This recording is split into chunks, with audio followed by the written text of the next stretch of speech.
Hey guys, welcome back to ThorW Casts. I'm doing something a little different from casting a game this time. Instead, we will be looking at a brand new patch that just dropped, the one we've been waiting for so long, and we'll go over it and hope that we can get an understanding of it, and hope that it'll make some nice changes.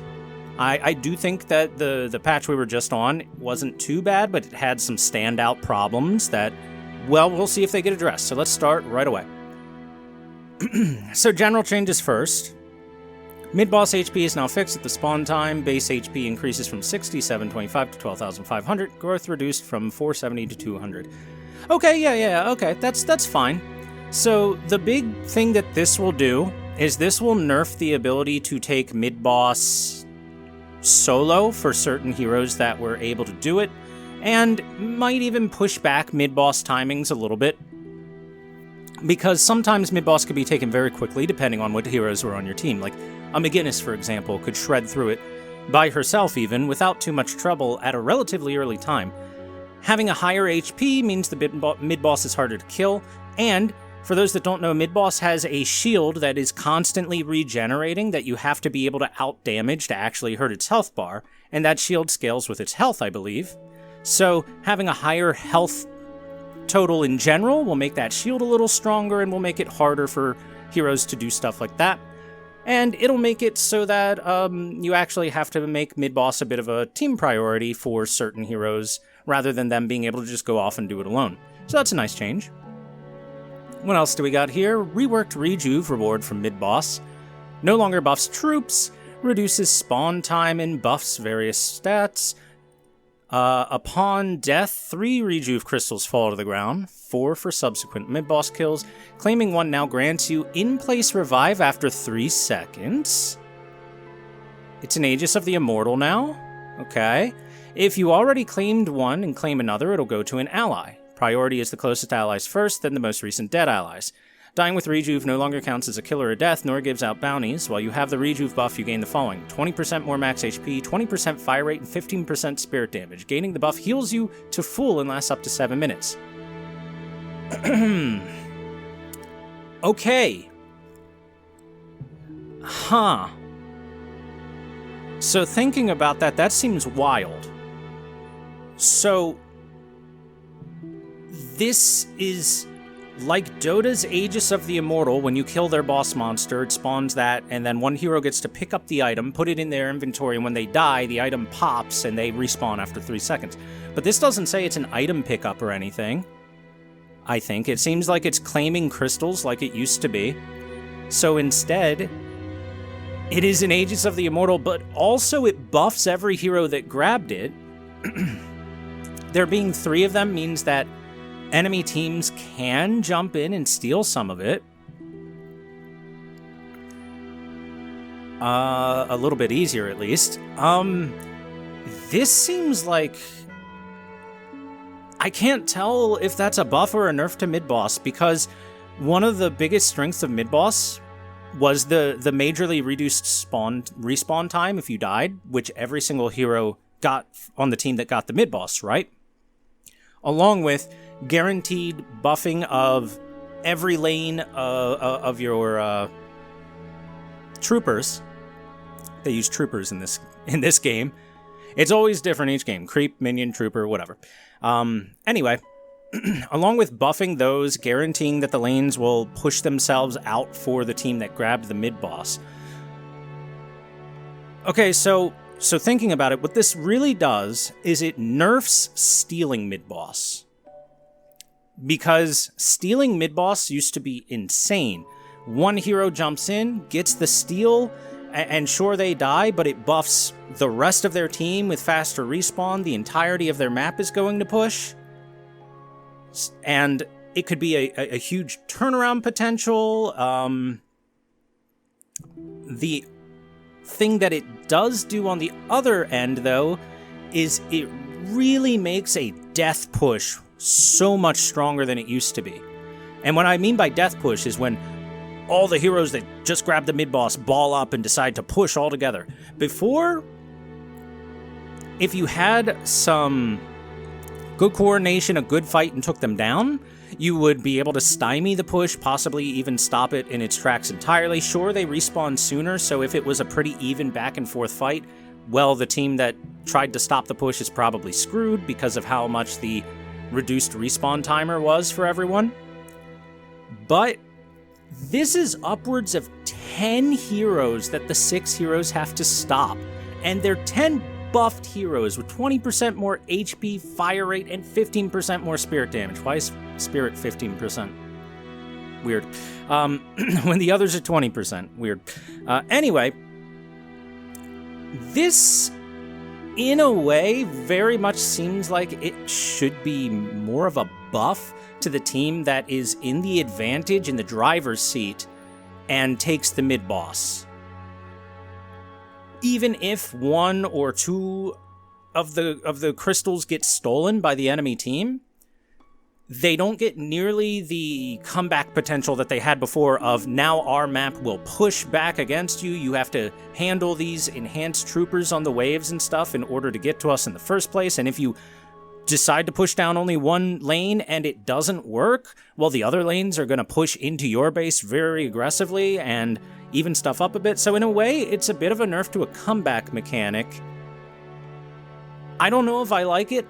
I don't know if I dislike it. I think it's going to be absolutely insane to have one team have 10 heroes worth of power to push with. So I feel like mid-boss could become a much stronger priority than it already is, and it's already a big priority. That's a big one. Okay, moving on. Meleeing a mantling enemy no longer cancels their mantle, instead applies an 80% movement slow that ramps down to 20% over 2 seconds. Oh, thank God, that's really good. Prior, when you were climbing up a ledge, aka mantling, if someone hits you with a melee and you can't, like, do anything about it, it just knocks you down, and you can never do anything about it. You can never mantle if the person is on point. This gives you a little bit more runaway potential, movement potential, that kind of stuff, so that's nice. Adding a debuff makes you climb ropes 40% slower for 4 seconds after taking player damage. This debuff only exists when on a rope, tapers off to 0% in the last 1 second of the damage window. Alright, that's good too. That's good too. So, playing the rope game of climb up rope, slide down rope, climb up rope, slide down rope was a way for heroes to massively extend their longevity, whether it was in the service of I have teammates coming, or just, I'm going to waste as much time as I can on however many heroes are chasing me. This makes it harder for them to do that. This is probably a good change. Slight reduction to the amount of turning you do while performing a heavy melee. That, since that doesn't give any numbers or anything, that'll have to be tested. This is probably a good change, though. Performing a heavy melee, you could, like, flick your mouse and instantly spin 180 around as you performed it, and bait parries very, very, very easily. So the main mechanic of countering melees wasn't really doing its job, so this should help. Hopefully it's not too much, because using heavy melees for mobility and turning corners and stuff has been very good for the game. Again, it doesn't say how much, it just says slight, so testing will be needed to see how that feels. Light melee base damage reduced by 20%. Except for Viscous, Calico, and Bebop. Okay, so very fast melees get a bit of a reduction. The reason Viscous, Calico, and Bebop don't have reductions for those is they have spells specifically tied to that. Viscous has the Puddle Punch, Calico has the Cat Claws, and Bebop has the Uppercut, which each apply a light melee when they hit. Viscous turns into a heavy melee if you level it up all the way. So they get to keep that damage just because it's tied to spells. Heavy melee cooldown increased from 0.9 seconds to 1 second. Okay. Heavy melee cooldown when missing increased from 0.9 seconds to 1.3 seconds. Okay, that's nice. So now if you do bait a parry, you're not going to be able to instant heavy melee quite as soon now. So that's good. Parried stun duration is no longer reduced by debuff resist. Thank you! That was one of the biggest problems. So you would parry someone, and they've got like 3 debuff resist items, weighted shots, and debuff remover, and anything else, unstoppable or something right like that. And so you parry them, and they're parried for like 1/5 of a second or something like that. They instantly stand back up and start swinging again. You're like, my parry just happened. I didn't even get a chance to heavy melee you before you're back on your feet. So that's very helpful. Oh, especially if they have Blood Tribute. Blood Tribute would make it so that the parry stun duration was literally nothing. Parry bonus damage is no longer melee specific, now affects all damage types. Reduced from 35% increased damage to 30%. Is that a good change? Probably, we'll have to see. Just because some heroes have really, really heavy burst that they can do up close. Like, imagine a pocket hits a parry and then just dumps the cloak, the briefcase, the cold front in your face with 30% damage increase. That's a lot. That's a ton. We'll see if that number gets played with or not, because that is questionable, I'll be honest. You already got the reward of parrying them, and the stun duration is no longer reduced. I don't know if you need the further reward, but we'll see how it feels eventually. What do we have here? Heroes now have different dash speeds, same distance, slower to get there. They are placed into 3 buckets to start. Bucket 1 has plus 5%, Bucket 2 minus 5%, Bucket 3 minus 15%. Okay. So the Bucket 1 heroes are faster, the Bucket 2 heroes are medium speed, and the Bucket 3 heroes are slow. So I expect that to be like the big boys. Bucket 1 has Ivy, Haze, Holiday, Calico, Grey Talon, and Paradox. They all get a fast dash now, according to this. Alright. Bucket 2 has Seven, Mirage, Lash, Yamato, Pocket, Viscous, Viper, Warden, Vindictus, Sinclair, Wraith, Infernus, and Lady Guys. That is most of the heroes in the game. They are at that more medium speed. I guess it's slightly slower than the dashes used to be. Bucket 3 gives us Mo and Krill, Abrams, Shiv, Dynamo, Bebop, Kelvin, and McGinnis. I think I like this change overall. This is good for, like, carrying the identity of the heroes and kind of what they are more pinpointed as in terms of their roles. Like, for example, Mo and Krill, Abrams, Shiv are all generally upfront, in-your-face heroes, big boys that want to get on top of you and hit you with their melees or whatever. Except for Shiv, who has tons of mobility on top of that for whatever reason they allow him to. So that slows them down a little bit. Just for their dashes, at least. The one thing that's a negative about this kind of change is balancing is going to be harder with every hero that gets added, and moving them around between these buckets. We'll see how they want to play with it. Maybe they'll change some of the numbers around, or heck, they might get rid of the system entirely at some point. But for now, I kind of like the idea behind it, and I want to see how it feels and how it works. Obviously, I think the slower guys are going to feel a lot slower at the start of trying to get used to them, for anyone that's played those heroes a lot.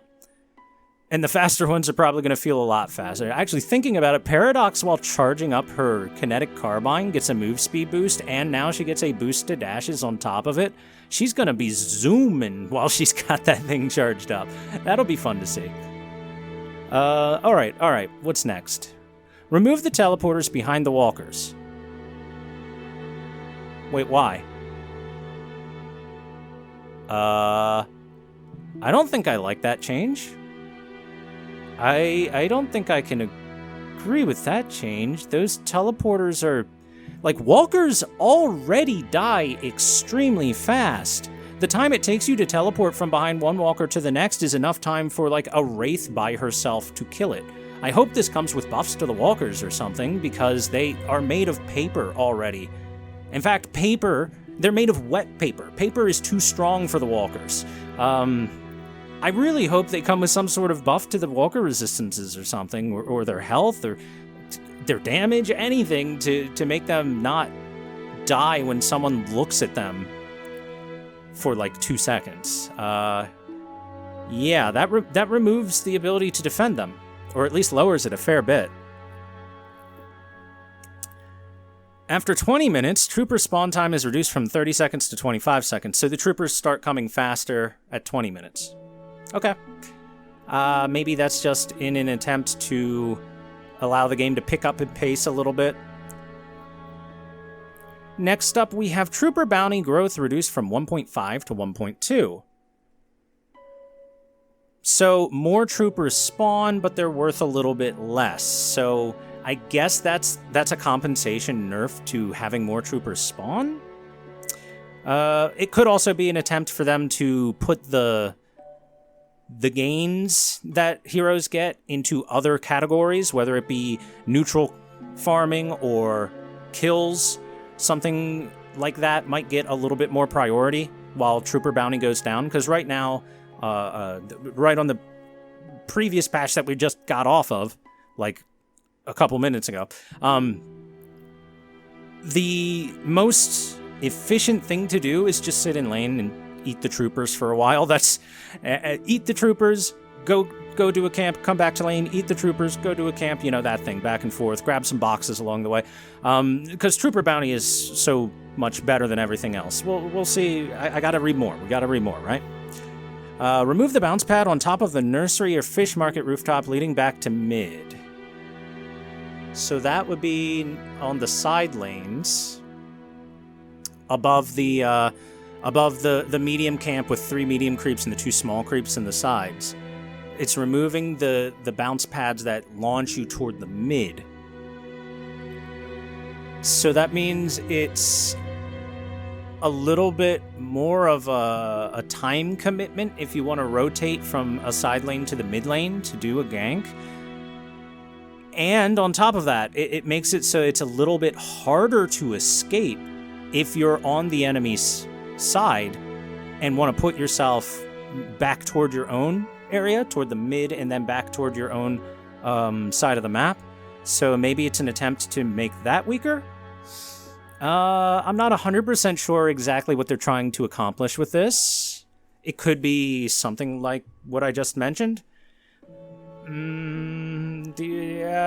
don't know if I like it. So one thing I'm not the biggest fan of is any time that mobility options get reduced, because one of the biggest appeals of Deadlock, in my opinion, is the great amount of mobility tech and everything like that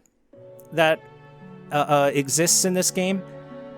So I'm not sure how much I like this decision. The removal of teleporters behind the walkers and the removal of these bounce pads does remove some mobility options that exist on the map. At least it doesn't reduce mobility options of the heroes themselves, just of transporting yourself around the map a little bit. So again, it's a we'll have to see, but I don't know if I like it. All right, what do we got here? Trooper ally split updated from 100, 65, 30, 20, 15, 11% to 165, 28, 15, 12, 8%. Okay, so this is a little bit of a nerf to deathballing. Deathballing being grouping up as your whole team and pushing. So this lowers the amount of bounty that gets split by troopers when you're doing that kind of thing. So you get a lot less money, and that allows teams that are able to split themselves up a little bit at the time and try to gain something, a little more leeway for themselves. It's probably a good choice, probably a good change. Breakable souls growth per minute reduced from 2.6 to 2.0.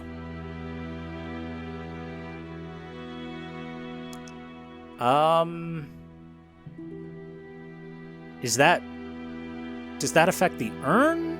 Does that only affect the little... I'll be honest, I'm not 100% sure what this affects. Is that for the confirms and denies as well? I'm sorry, I'm a little confused about this one, and exactly what it refers to. I'm afraid I can't give too much of an opinion on that one just because I'm not 100% sure what it refers to. Sorry, guys. Reduced comeback multipliers a bit. A bit. I really wish you'd give me a number. I don't know. Maybe that's good. Maybe that's bad. I don't know how much a bit is. So I can't make a judgment call. It's probably a good thing. Comeback is a little bit too easy in Deadlock at the moment. Neutral bounty increased by 15%. Strong neutrals by 25%. Okay, the jungle is a little bit better to farm. It gives you some more gains. So yeah, when that thing I read earlier about the troopers having their bounty growth reduced right up here, that ties right into here with the neutral bounty increase. So the jungle becomes a lot better to farm than it was on the previous patch. Medium neutral respawn rate increased from 360 seconds to 420. Strong neutral respawn rate increased from 480 to 600. Okay, so that does go hand in hand with it. So while the upfront bounty of the neutrals has been increased, the spawn time on the camps has also been increased, and been increased more than the bounty increase, at least in the case of the mediums. The strong ones remain the same. They're a bit of a time investment to clear, but they might actually be worth it now. But those are some really long respawn times. On the strong neutrals especially. 600 seconds. That's a 10-minute respawn time. I don't know about the respawn rate increases, but I certainly do think that the bounty increase on the neutrals is a good idea. The jungle camps haven't been especially rewarding compared to, like I said before, the best way to play was getting trooper income.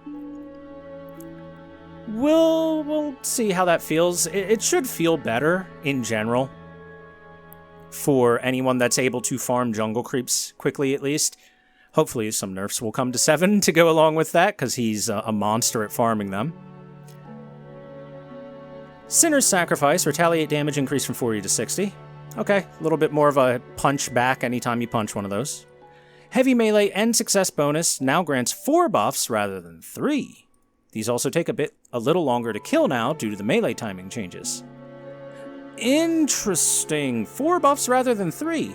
So anytime that you heavy melee the last hit on a Sinner's Sacrifice at the perfect timing, when all the lights are lit up at the top, or when it plays, or when the sound crescendos, you've gotten 3 buffs that are equivalent to the buffs you would get for destroying one of the golden idols that spawn on the map. So it could be something like a 6% fire rate boost, or plus some flat HP, like 25 flat HP, or a little bit of cooldown reduction, that kind of stuff. So this will give you 4 of those rather than 3 now. That does make them a little bit higher priority than they have been, just a little more. That's interesting. That's interesting.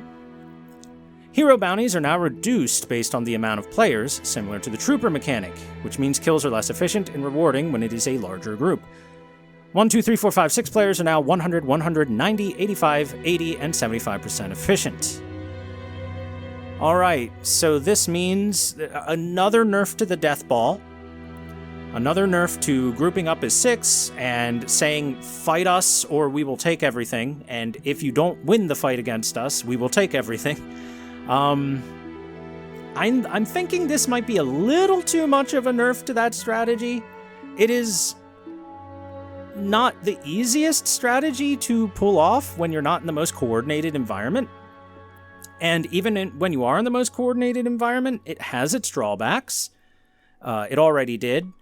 And now there's a lot more drawbacks. So they're really, really hammering home, we do not want you deathballing. At least in the earlier to mid-game. We don't want an unstoppable snowball to start at like 10-15 minutes and never stop, I guess.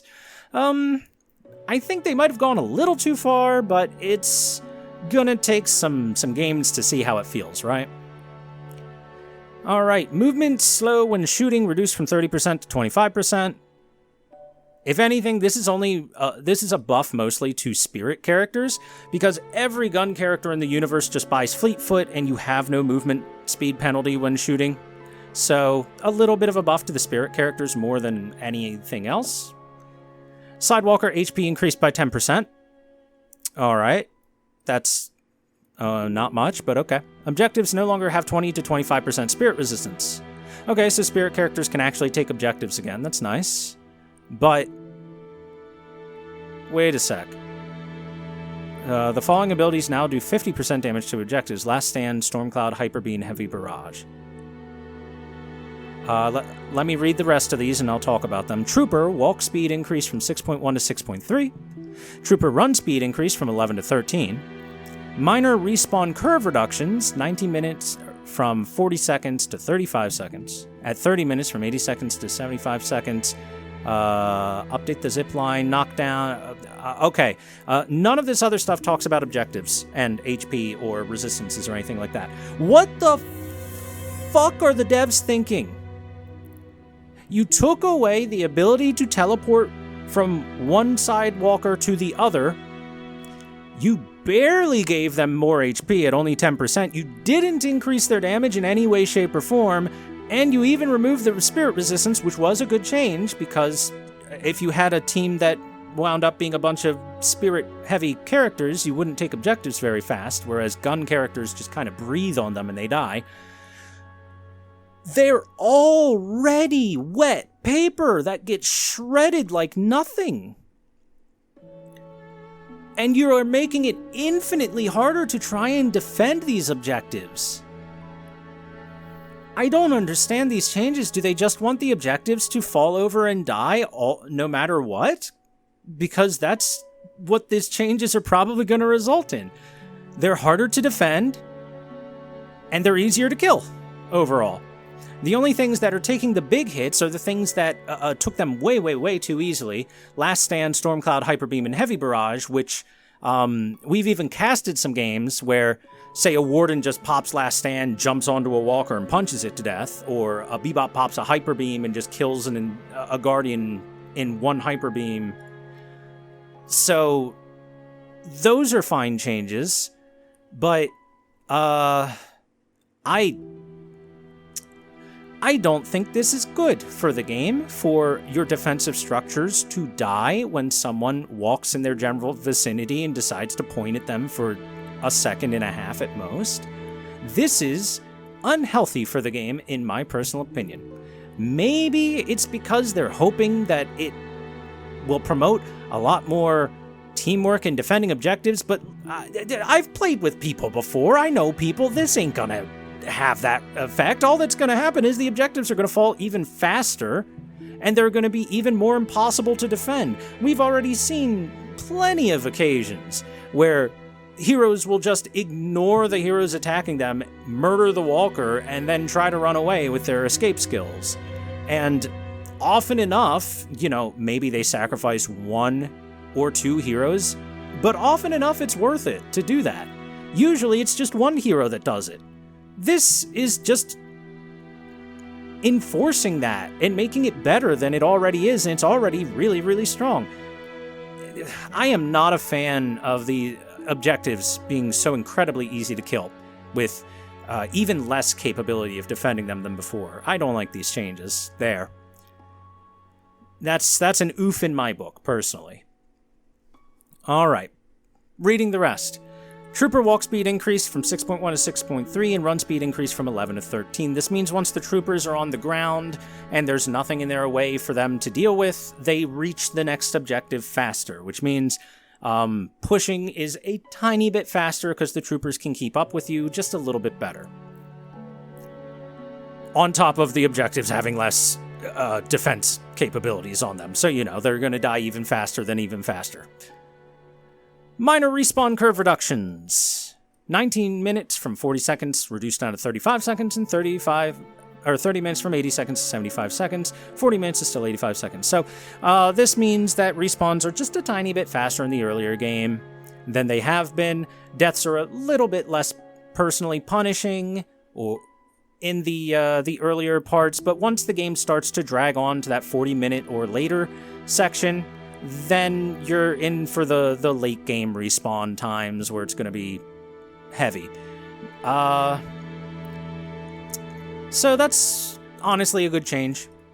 Keeps players getting back on the map sooner in the earlier to mid-game, keeps the action going, and then once the game starts to drag on, it allows players to close it out a little as easily as they can already, you know? Updated the zipline knockdown to make the players go straight down and not start the stun timer until they hit the ground. And with it, zipline knockoff stun duration reduced from 3 seconds to 2.5 seconds. Okay, so this means it's a little more punishing, I think, than it has been for getting knocked down off a zipline.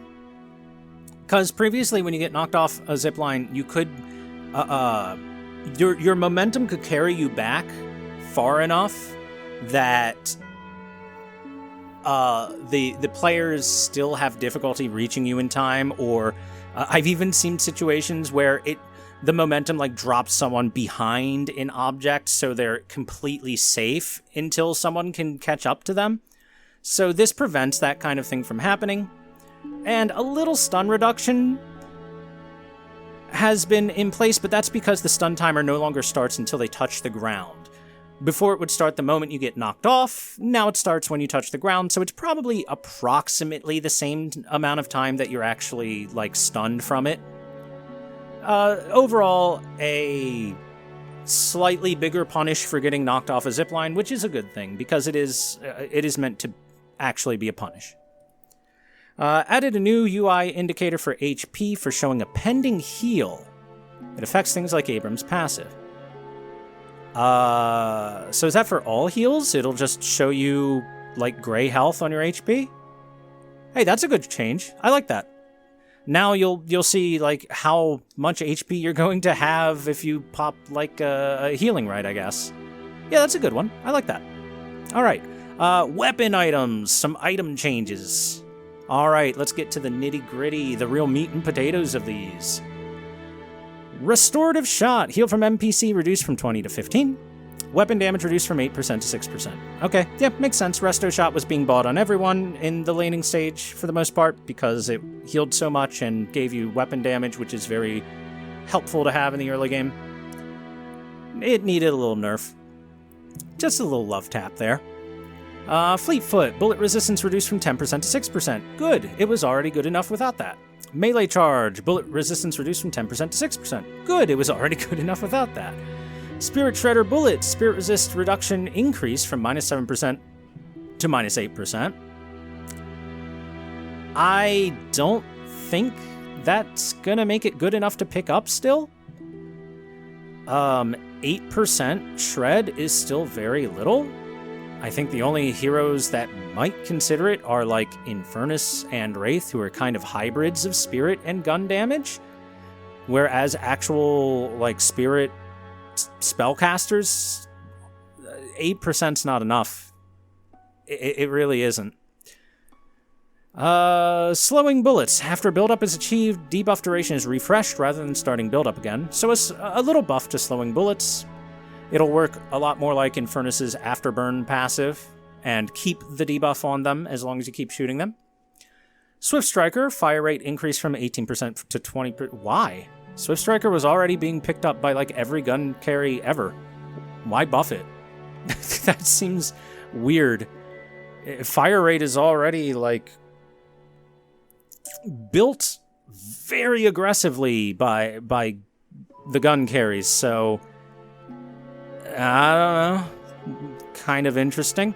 I pretty much agree with every single change we've read so far in the weapon items. That's the only one that's a little bit of a question mark, because it was already an overpicked item in general, but okay. I mean, it's not too much of a difference. Maybe they thought it wasn't performing as well as they thought it should, but like I said, it was already being built by a lot of carries. At least in like the early game phases and then being upgraded and all that stuff. Express Shot. Primary weapon damage increased from 165 to 185. Okay. That's probably still not worth picking up on most heroes. The thing that Express Shot is mostly used for has been, since they changed how it works with Kinetic Carbine, Paradox no longer tends to get it, but just Yamato using her Alt Fire. Maybe you'll see a Shiv pick it up once in a while for the Alt Fire, because their Alt Fire is big burst damage, so getting 2 out instantly is nice. I don't think this is going to make anyone pick up Express Shot any more than they already have, or change the heroes, so a bump to try and make it more viable, but I don't think it's going to work. I think this item is still ignored. Toxic Bullets, damage reduced from 2.5% max HP to 2.1%. Toxic Bullets now scales with Spirit Power, 0.005%. Well, that's good that it got nerfed.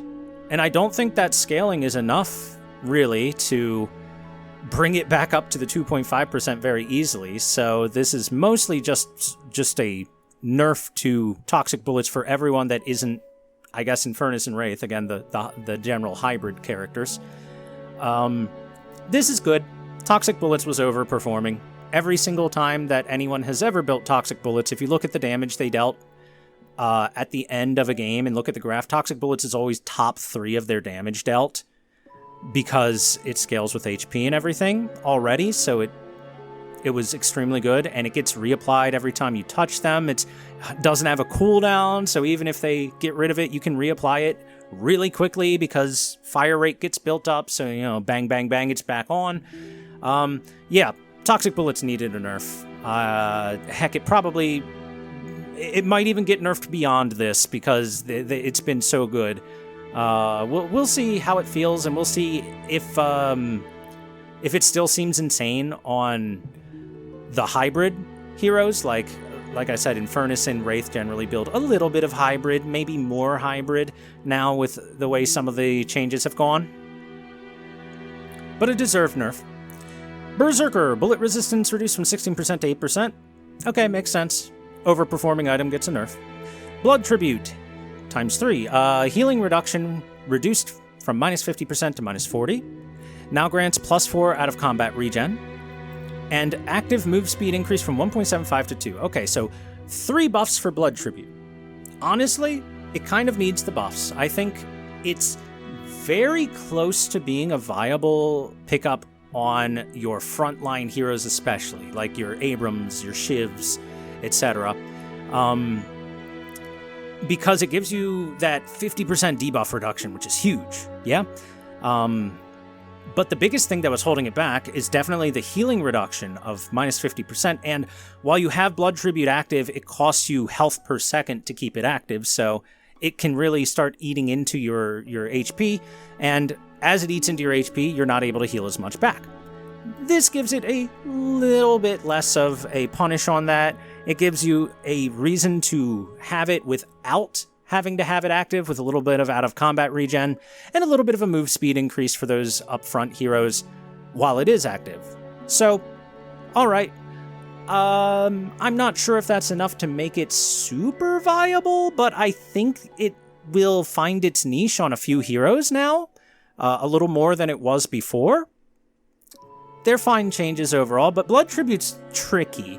You can't make it too good if it's going to have that massive debuff reduction on it, because once it becomes, like, really worth picking up, everyone's going to pick it up, and then your CC just means nothing. Like, Moe and Krill stops being a hero the second that a combo lasts for only, like, a second, because of everyone holding a Blood Tribute, plus whatever other debuff reduction they might have. So it's a tricky item to balance, but it did need a buff. Weighted shots, 2 here. Bullet velocity reduced from -25% to -30%. And stamina recovery reduced from -10% to -20%. A couple of nerfs to weighted shots, which, yeah, it needed it. It was too strong. It was a big stat stick item. It's supposed to have a couple of drawbacks to it, but the drawbacks were so minor that you would see a lot of heroes pick it up, even if they weren't like your more close-range brawly heroes, just because it also gave debuff reduction and a big damage boost and stuff like that. So, yeah, warranted. Warranted nerf. Hunter's Aura now grants +1 sprint. Okay, little buff to Hunter's Aura. It wasn't being picked up too much. Little nudge. And Spirit Rend. Spirit resist reduction increased from -7%. Okay, so that's just a carryover buff from Spirit Shredder. Spirit Rend is the upgrade for it, so it gets that 1% Spirit resist reduction shred to it. Again, that's not really worth picking up unless your name is Infernus or maybe Wraith, but probably only if your name is Infernus. So, not that exciting for anyone else. Crushing Fist, bullet resistance reduced from 20% to 12%. So that's a carryover, -8%. This is the upgrade to the melee charge item. The upgrade to melee charge.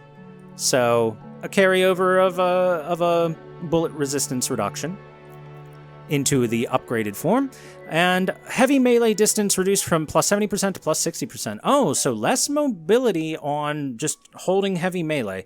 Honestly, warranted. I know I said earlier that I don't like it when they reduce mobility too much, but it needed to happen. Heroes like, say, Abrams, for example, could just hold heavy melee and catch up to people running as fast as they... People could be, dashing and jumping and sprinting, and then melee just holds heavy... Or melee. Abrams just holds heavy melee and chases your ass down because Crushing Fist increased the distance of the heavy melee so much. With the other changes, it probably didn't need this additional change, but at the same time, I was getting kind of sick of the melee meta. And these nerfs to any melee item that gets nerfed is 100% warranted. Alright, armor-piercing rounds. Chance reduced from 60% to 50%. Slight nerf to armor-piercing rounds, then. Yeah, it's probably good. That is an item that just lets you, at whatever chance percentage, ignore bullet resistance on your enemies. So every gun carry would pick that up in the later game and do all the damage because of it. So makes it still able to do that, but just slightly less often. 3 Shadow Weave changes. First off, duration reduced from 25 to 18 seconds. Cooldown reduced from 40 seconds to 32 seconds. Now grants 25% more melee damage on your ambush reveal.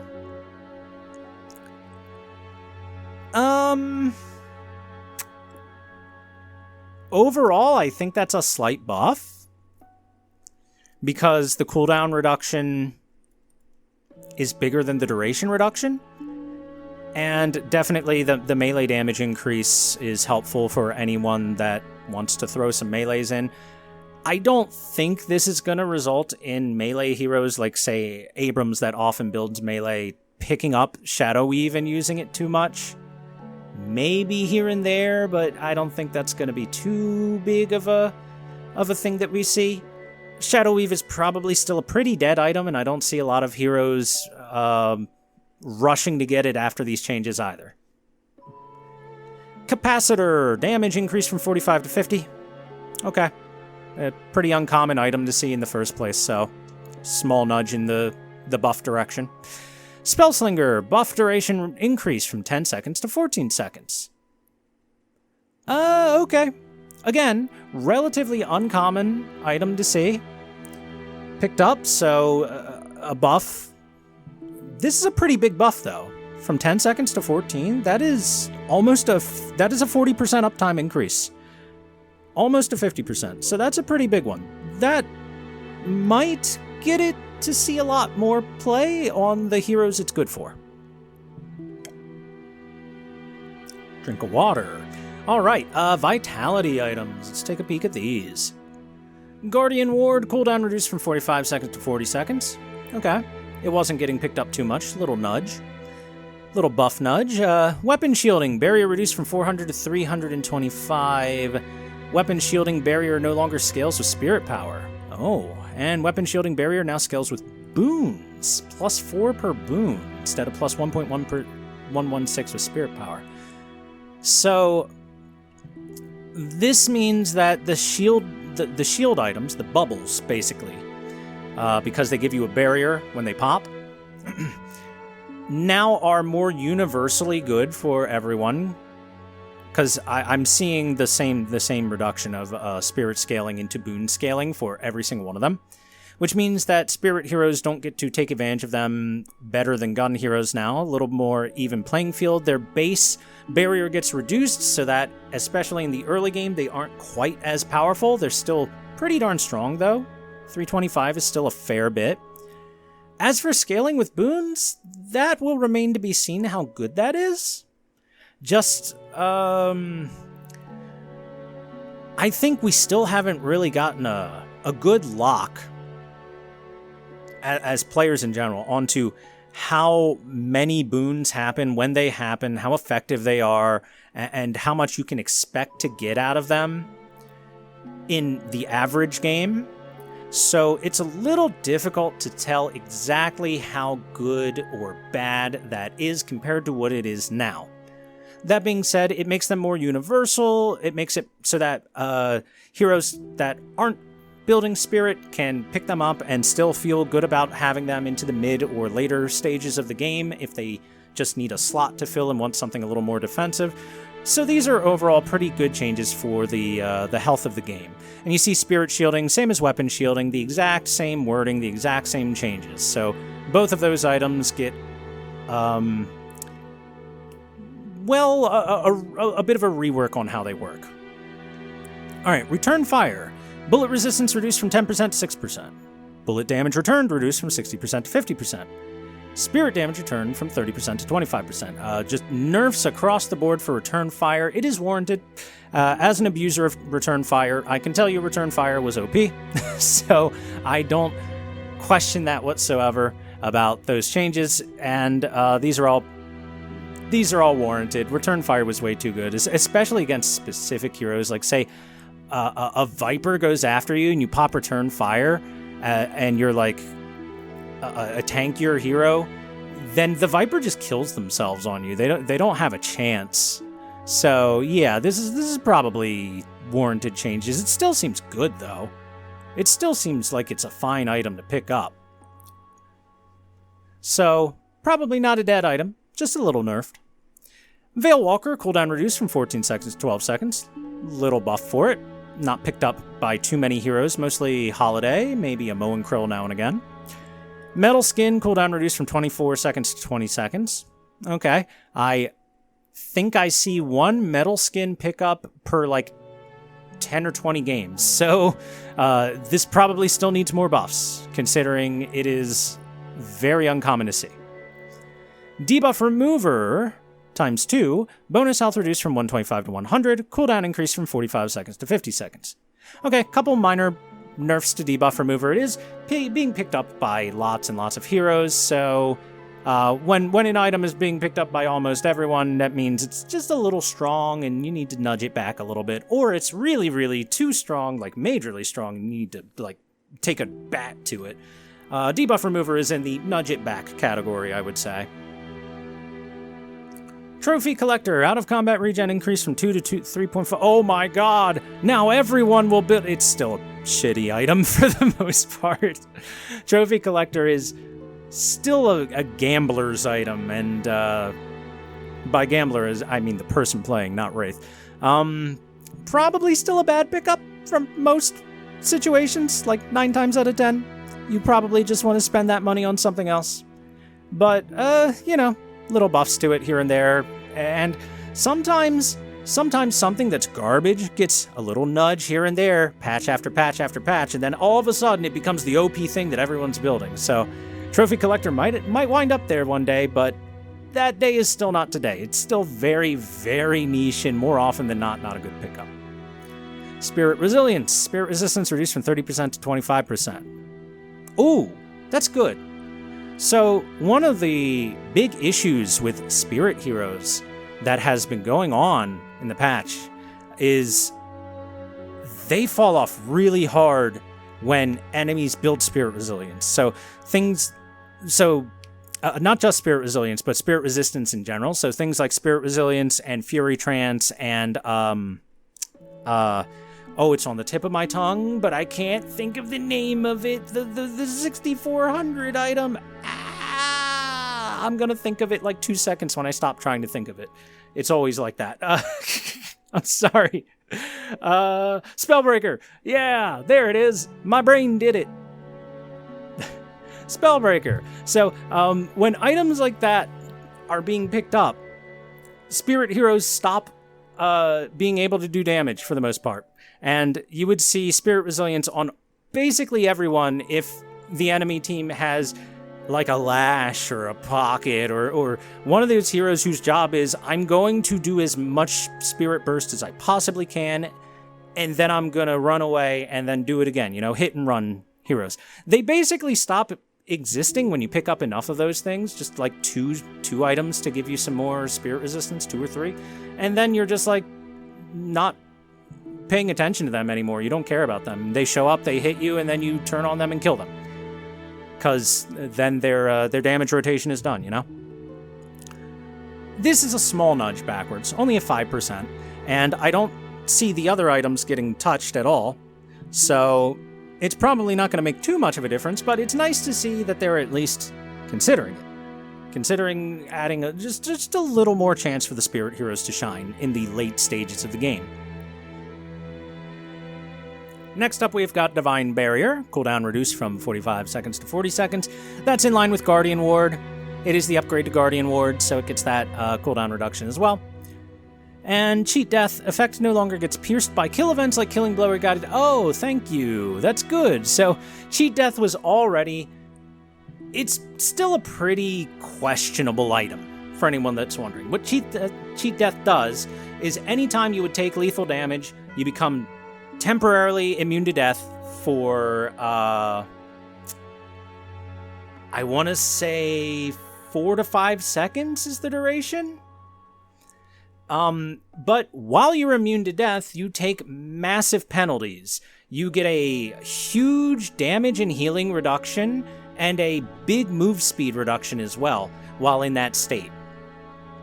So at the end of the day, it usually doesn't allow people to actually cheat death and escape. And to make matters even worse, if there's an enemy Shiv on the team, or an enemy Grey Talon, they just kill you anyway with their executes. So at least the executes can be stopped now, and in a way that makes cheat death a little bit better.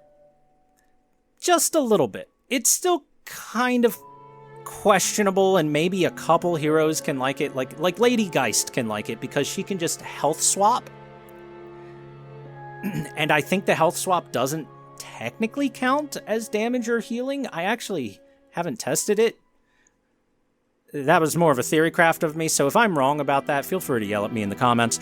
But, yeah, very, very uncommon item in the first place, so giving it any sort of buff whatsoever is warranted. Alright, next up, we're into the Spirit Items category. Woo! Spirit Items! Starting off with Rusted Barrel. Now reduces bullet resistance by 5%. And cooldown reduced from 25% to 20%.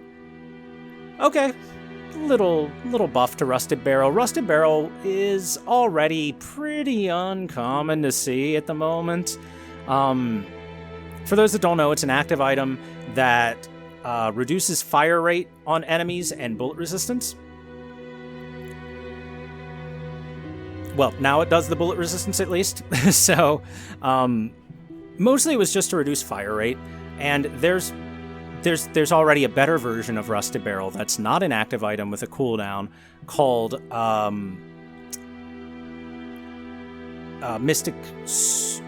not Mystic Slow, Mystic... Suppressor.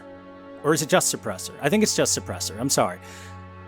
I'm trying to get the names straight in my head. Anyway, Suppressor is anytime you deal spirit damage, you reduce their fire rate. Right? And it reduces fire rate as much as Rusted Barrel. And it has no cooldown. And all you have to do is deal spirit damage. So it's straight up better.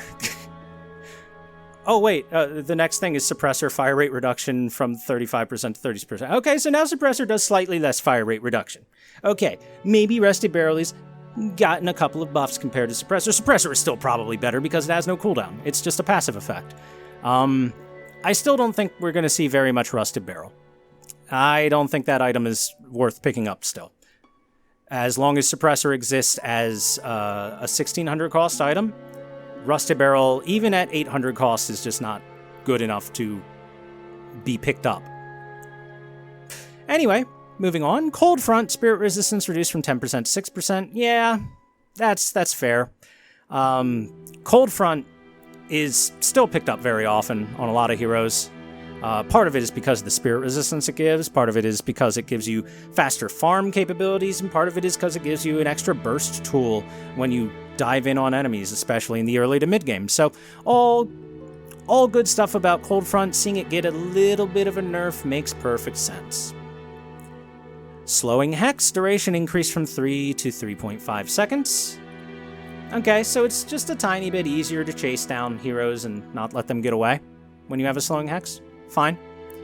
Bullet Resist Shredder, bullet resistance reduction increased from 12% to 13%. Okay, so the exact same thing that the Spirit Resist got. I do want to point out, bullet resist is 13%, while Spirit's only 8%. What's with the favoritism here, devs? Anyway, this is probably still a very, very dead item that most heroes aren't going to pick up. The way Bullet Resist Shredder works is anytime that you deal spirit damage, you reduce their bullet resistance, yeah? Even for the heroes that like that kind of thing, it doesn't seem like it's enough. Maybe, just maybe, we'll see it picked up a little more, but I doubt it. There's better items out there, even with this change. Spirit Sap times 3 changes here. Spirit Power reduction increased from 15 to 18. Cast range increased from 30 meters to 40 meters. And bonus health increased from 50 to 75. I will be honest with you, I don't think I have ever seen anyone actually pick up Spirit Sap except for, like, if they somehow got their math wrong and didn't have enough money for its upgrade Silence Wave. Now, I suspect that these buffs might carry over a little bit into Silence Wave as well. So this could be a buff to Silence Wave with it. But, yeah, so Spirit Sap is super uncommon to see. I actually don't even remember what the icon of the item is, because 9 times out of 10, if I'm building Silence Wave, I'm ignoring Spirit Sap entirely and not even thinking about it until I have Silence Wave. So, some changes to Spirit Sap here. Probably good. I do not know if that carries over to Silence Wave or not. Or, heck, these numbers might be what Silence Wave had already, and this is just keeping it in line with Silence Wave. That's also a possibility. I don't know off the top of my head, but I don't see any other changes to... I don't see Silence Wave in the rest of the changes, right? So I have a feeling that might be what the situation is. Okay, moving on. Disarming Hex. Cooldown reduced from 25 seconds to 20 seconds. Okay, so you can use it a little bit more. Disarming Hex is a point-and-click ability that disarms the enemy so they can't shoot their gun for 3 seconds? 4 seconds? Something like that. So, lower cooldown on that. It's pretty uncommon. So, a little nudge. Feels like that makes sense. 4 Surge of Power changes. Alright, let me see. Cooldown increased from 8 seconds to 14 seconds. Duration increased from 6 seconds to 8 seconds. Fire rate increased from 20 seconds to 22 seconds. And Spirit Power increased from 25 to 28.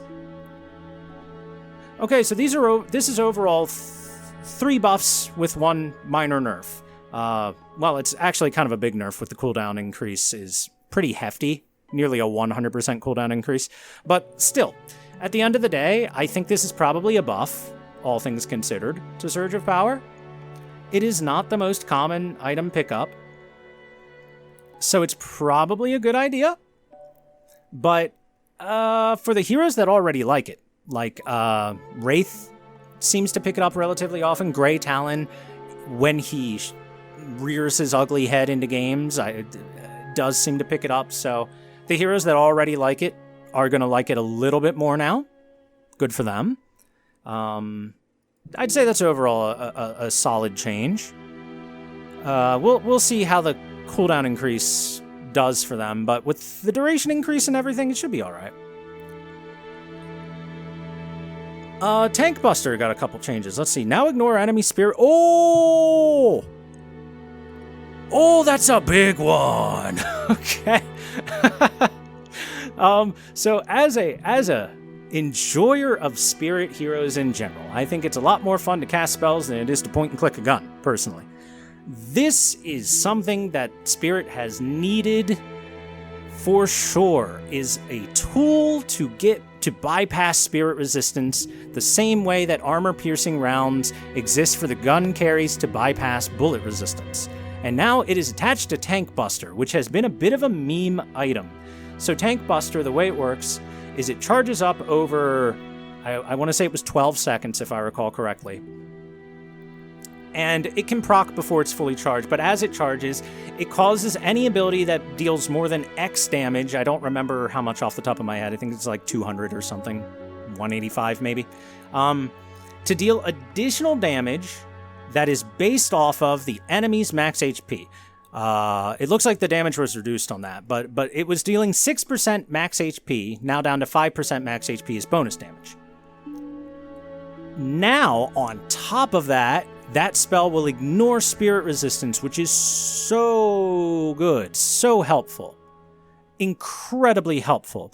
Now heroes like Lash or Pocket, for example, who want to dive in, do burst, and dive back out, can actually do burst when enemies build spirit resistance.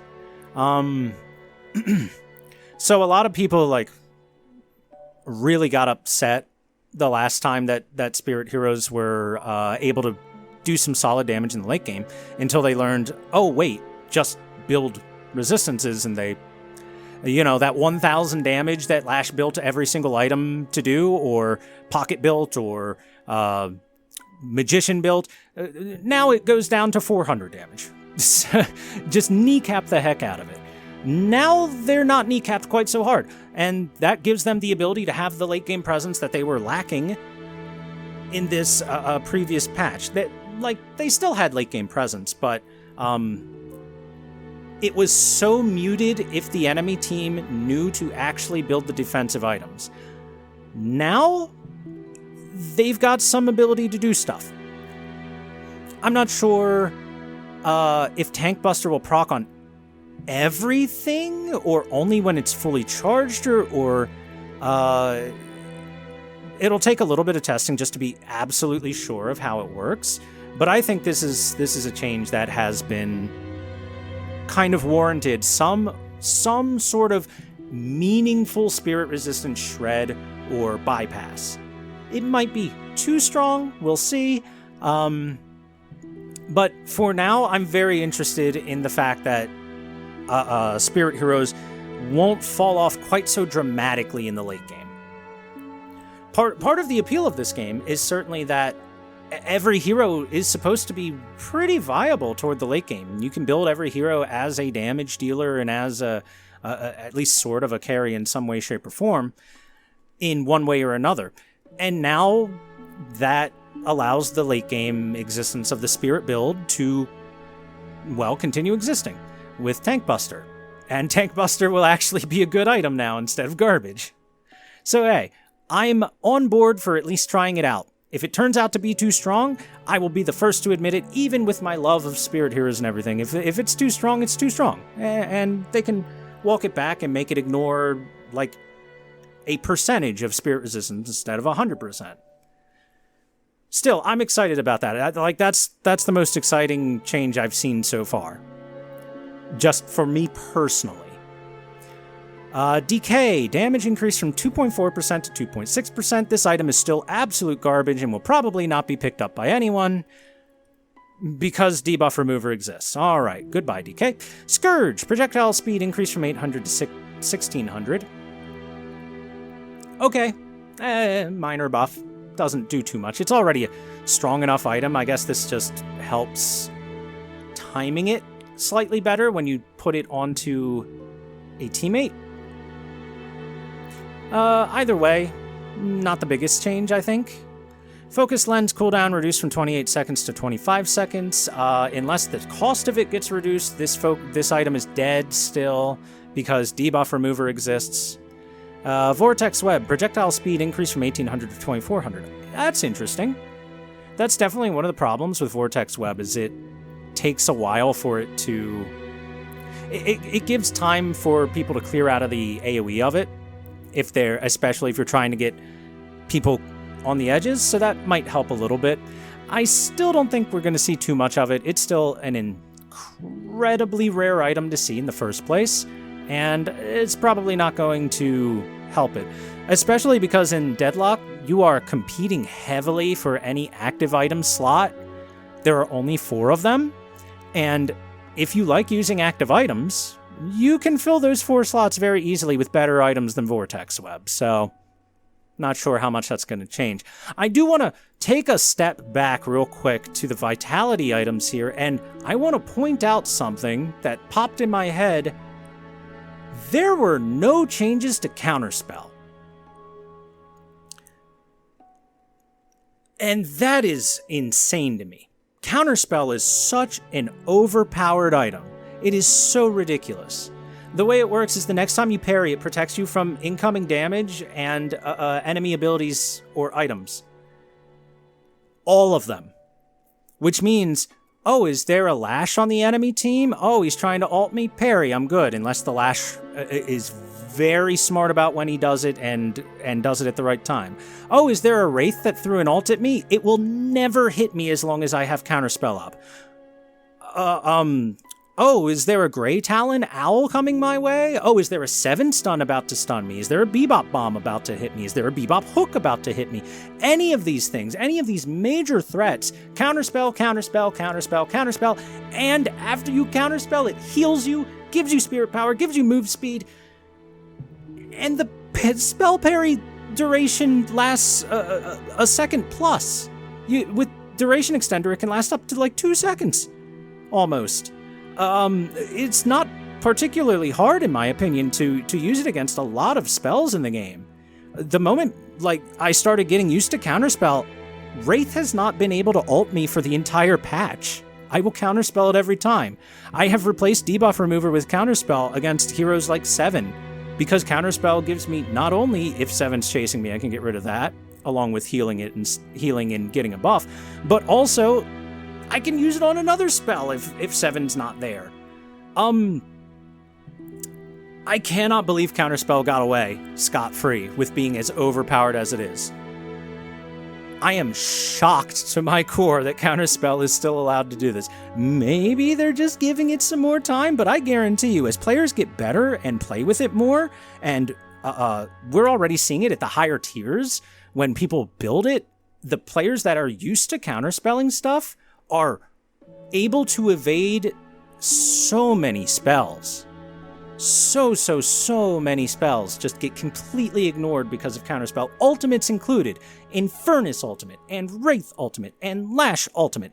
And I've even seen a Moe and Krill combo get counterspelled once. Now that one's more luck than anything. You can't really time that as well. But the fact that it can counterspell ultimates and on top of everything else is ridiculous in my opinion. And I cannot believe that item has not been nerfed or removed or anything of those kind. So get in on it while you can, guys. It's busted. It's overpowered. I can 100% guarantee you will feel happy if you get used to using Counterspell and how many things it allows you to escape and how many situations it allows you to turn around that otherwise would have been a kill on you.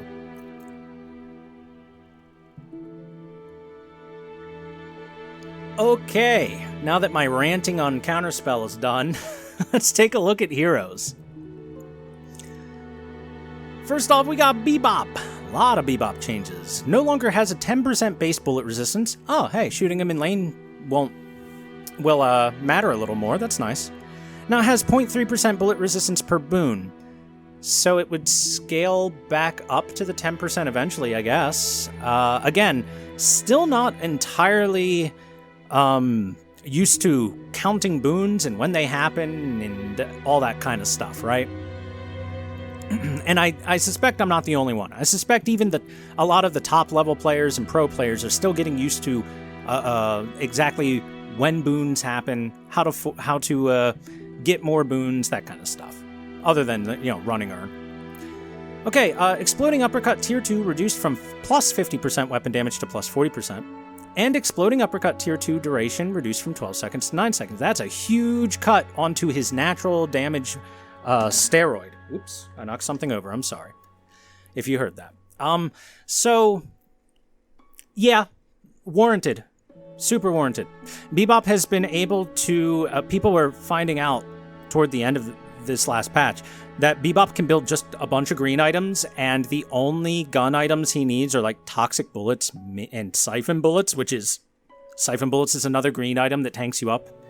And he would still do incredible amounts of damage, even with just those two items and the rest of them being tank items so that he's hard to kill. And all you have to do is make sure you hit an uppercut and a hook. And speaking of hook, this also seems to be changes. Grapple arm tier 1 reduced from plus 25% weapon damage to plus 20%, and tier 1 duration reduced from 10 seconds to 6 seconds. So now Bebop has been told, look, bro, if you want to deal damage, you might have to pick up a damage item or two, buddy. You can't just build nothing but tank and still out-damage people that are building damage items. Although, these are still good steroids. They're still good damage increasers, and the duration reduction I don't think is quite as impactful as the devs might think it is. Just because most of Bebop's damage comes up front within like the first 4 seconds of firing his gun, or his laser, I guess. So it's more the upfront numbers of the weapon damage reduction. Because look at that, he was getting 50% from the uppercut and 25% from the grapple arm already, which is so much. That's a lot. So these are steps in the right direction. Bebop is probably still quite good, but maybe he has to build a damage item or two. Maybe. All right, Dynamo kinetic pulse damage height increased from 0.5 meters to 0.7 meters, so it knocks them up a little higher. Does that mean they stay in air longer? I guess it's a slight increase to his CC, his crowd control, because when he knocks you up in the air, while it doesn't stop you from being able to press buttons and stuff, it does stop you from moving and, puts you into that, like that stale vertical movement for a bit, which makes it easier for other spells to land and makes it harder to run away and that kind of stuff. So a slight buff to Dynamo. That's fair. For his kinetic pulse, at least. Dynamo is still a difficult hero to balance in general, just because he has the threat of the black hole, and the threat of the black hole makes it so that he's extremely good at contesting fights, objectives, etc. So, a light touch to Dynamo, even though he's considered a little on the weaker side for a lot of things. His ultimate does make up for it when a good one hits. Grey Talon, Spirit Snare Curse duration increased from 1.75 seconds to 2 seconds. Guided Owl cooldown reduced from 135 seconds to 120 seconds. Okay, Grey Talon has been super underperforming, so buffs are expected, warranted. I hate this hero, and I would do anything to see him get nerfed even further. In fact, he could have a 0% win rate, and I would want it to be lower. I don't want to see the hero ever again. I despise Grey Talon personally. But as an impartial person, these are good changes for anyone that's impartial or anyone that wants Grey Talon to be better. It's still probably not enough to get him back up, but with some of the changes to items like Tank Buster, for example, that's going to help Grey Talon a lot with his desire to sit in the back and launch sniper shots that are essentially ICBMs when they hit, We'll see how much this affects things. Grey Talon's personal changes here probably aren't going to do too much, but a couple of the changes to some of the other items might help him out a little bit. Kelvin, Arctic Beam Tier 3 no longer bounces off of objectives. Okay, that just puts it in line with other stuff like Ricochet items. Honestly, I kind of thought Kelvin was fine with having this, because Kelvin's Arctic Beam is a cooldown. It locks his movement so much, he's not able to jump and dodge and stuff like that. Like Ricochet allows you to do when you're shooting your gun. So I kind of thought that the devs felt like it was fine letting him have that just because of the drawbacks that can be in place of it, but I also understand them taking it away just because it's extremely annoying to try to play against that, and it can make it very difficult to try to defend an objective, and they just made it harder to defend objectives, so anything to make it a little easier is welcome. Alright, we got 5 Lady Geist changes here. Essence Bomb no longer sticks to units. Essence Bomb cooldown increased from 10.5 to 14.5. Essence Bomb radius increased from 7 to 9. Essence Bomb Tier 1 changed from plus 2 meters radius to minus 4 second cooldown. And Essence Bomb projectile speed increased by 25%.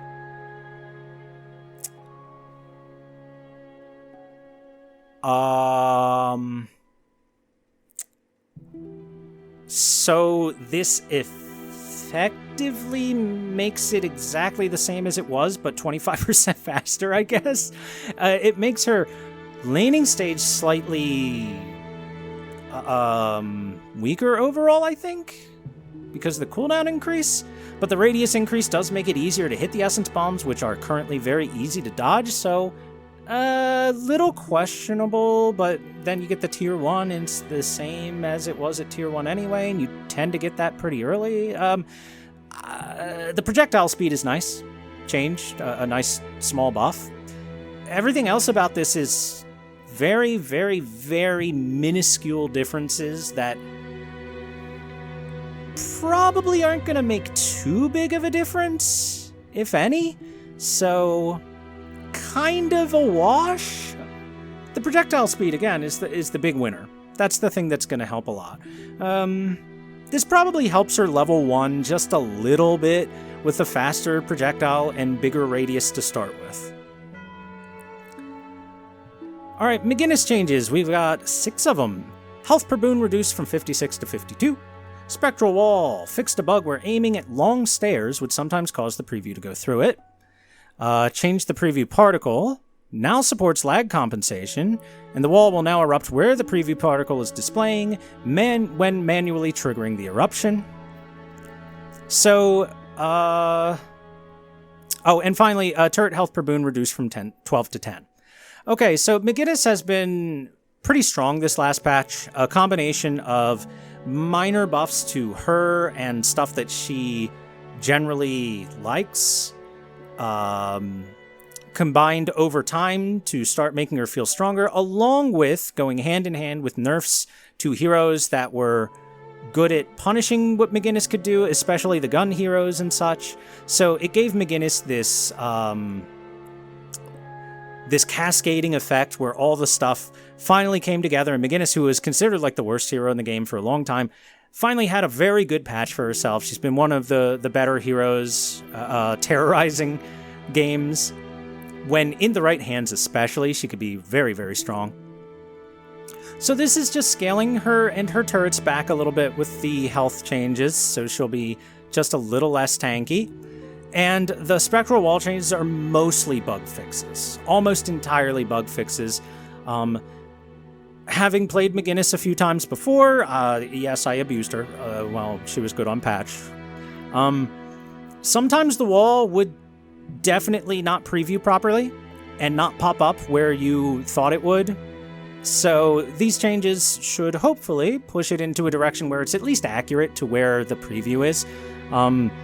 So one thing about Valve, having played Dota 2 myself for a while, is Valve has been in the past pretty bad about actually showing where abilities are going to hit with their previews, and lots of stuff hitting outside of the preview. So for example, let's take Warden, right?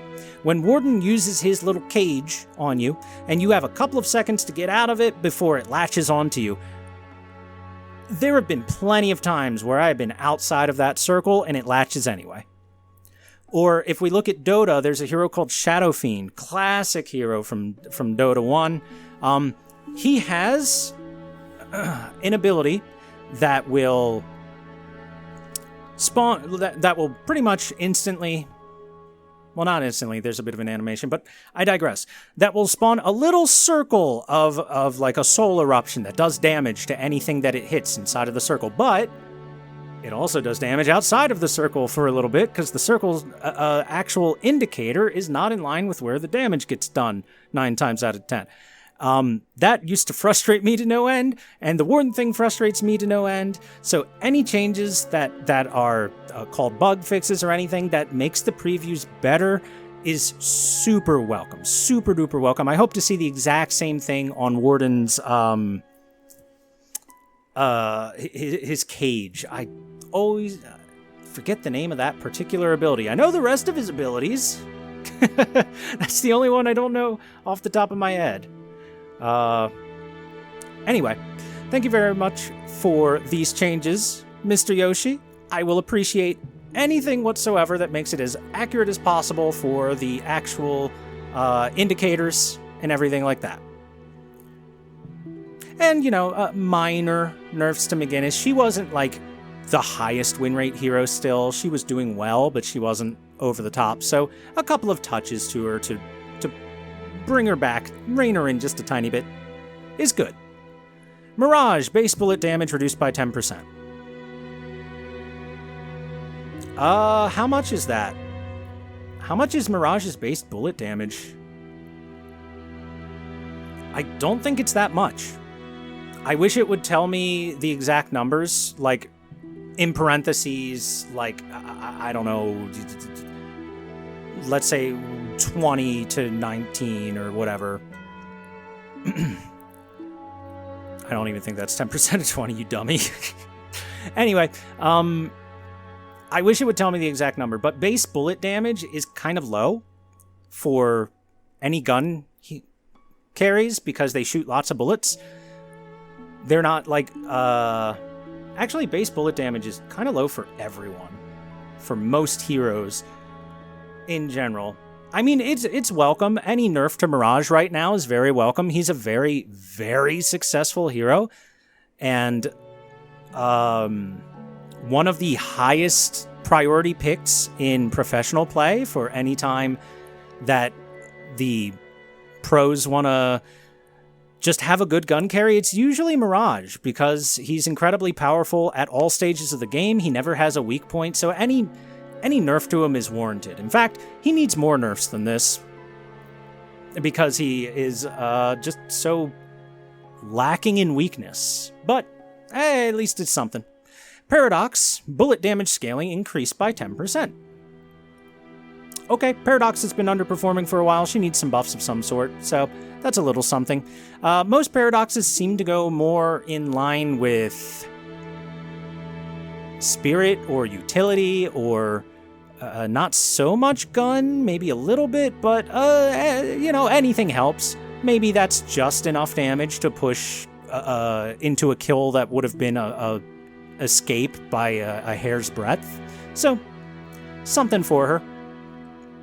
Pocket, Affliction initial current HP percent damage increase from 10% to 12%. Okay, little buff to Pocket's burst. Pocket has gotten a lot of nerfs over time. His ultimate Affliction being one of the biggest nerfs was the AoE on it got massively reduced. So uploading just a little more upfront damage is pretty helpful for the guy. He's not a dead hero, I don't think, and specialists that play Pocket can absolutely pop off on games, but he has been hurting a little bit, I would say, for a lot of players. Even the specialists would probably tell you Pocket doesn't feel great to play lately, so a little nudge. Alright, Shiv. This ought to be big. Shiv has been a terror in the highest level of Deadlock. I cannot imagine Shiv escaping without nerfs here. Shiv is probably the most nerfed hero in the game. It's either him or Paradox. Those two get nerfed like every patch almost, so let's see what they got. Rage now only builds up from damaging players. Rage build up for all damage types increased by 20%, so it's easier to build up. Rage decay duration increased from 9 seconds to 12 seconds. Bloodletting duration reduced from 12 seconds to 6 seconds. Bloodletting cooldown reduced from 60 seconds to 45 seconds. Bloodletting damage clear increased from 30 to 40%. Bloodletting Tier 1 and Tier 2 swapped. Bloodletting Tier 3 increased from plus 20% to plus 35%. That's a lot of changes. All right, let's bring it in. Let's take this in and really analyze this a little bit. So the first 3 are rage changes. Rage is now only built up from damaging players, and the build-up for all types of damage has been increased. So it's easier to build rage up to full, but you're likely to not have a fully built rage meter going into a fight, which is one of the weaknesses that Shiv can have, is that he's a lot weaker without rage built up. The way rage works is once that bar is full, he gets increased damage output, and all of his abilities get buffs. So the increased damage, I believe, is an upfront 17%, and gets a buff at the second tier of it for another 8%, taking it to 25% damage increase on all of his damage output, whether it's his gun, his spells, or his items. On top of that, all of his abilities get buffs. Serrated Knives now bounce and hit multiple targets. Slice and Dice, after you charge through, will have a afterimage charge through with you, dealing the exact same amount of damage. And Bloodletting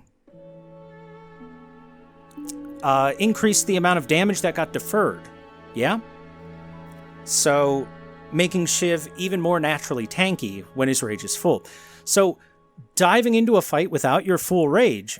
and Killing Blow itself, right, increases the execute health threshold so that you can execute them at higher HP. Anyway, so this is kind of huge. And there's one thing it's not mentioning that I'm interested in seeing, and we'll have to test to understand. But first things first, jumping into a fight without a full rage bar on Shiv has always been kind of bad, because you're much weaker without your rage bar full, and this seems like it's going to make it easier to force that to happen.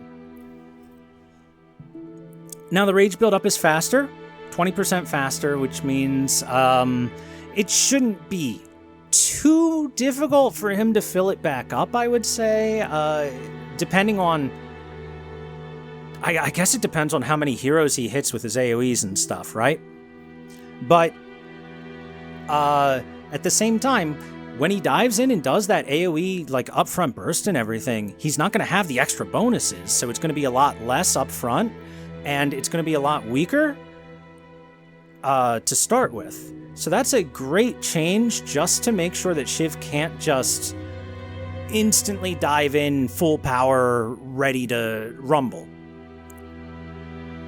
Unless, and this is one thing that it doesn't say, it says rage only builds up from damaging players. Can you maintain your rage on neutrals? The way it's worded doesn't specify. I'm gonna guess no. But if you can, then this is kind of a meaningless change, and actually a buff if you can maintain it on neutrals. If you can't maintain it on neutrals, it's even more of a nerf, because now Shiv can't farm neutrals quite as fast by being full rage and having that damage boost. So it's going to slow Shiv down a lot in that respect as well. That's a big nerf if he can't maintain it on neutrals.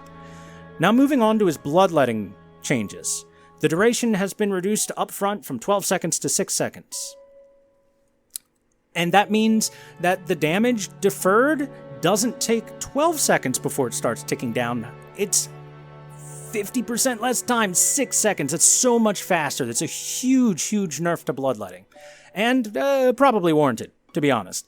This is going to massively reduce his tank ability, especially combined with the rage changes. Shiv might actually have to build defensive items now to not die. Oh no! Now, he did get a couple compensation buffs with the next two. The cooldown reduction on bloodletting and the damage clear increase. These compensation buffs aren't amazing or anything. I do think the nerf is still a lot stronger than the buff. One of the big reasons why Shiv is able to survive things that no other hero should have any business surviving isn't because of the damage clear, it is because of how long it takes for the damage to come back to him. 12 seconds of deferred damage means that if you start a fight against someone and they bop you with 1,000 damage, right? You're gonna take only a percentage of that. Let's say he's at full rage, bloodletting max level, so it's 40% damage deference. So he would only take 600 up front, and the other 400 would tick away after 12 seconds. And that's huge. That's a massive tank increase, especially because natural healing regen, item healing, the damage deference, getting cleared by bloodletting's active, all that stuff adds up. Reducing that by so much, from 12 seconds to 6 seconds. And on top of that, making it so it's much, much easier to find Shiv without a full rage bar, so he doesn't get that extra damage deference percentage, means that he won't defer as much. These two things combined is going to make Shiv so much easier to kill than he was before. These are good changes. So Bloodletting Tier 1 and Tier 2 swap. I really wish they would have listed those. I think the Tier 1 was increased damage deference, so they're pushing that back to the Tier 2. I don't remember what the Tier 2 is at all.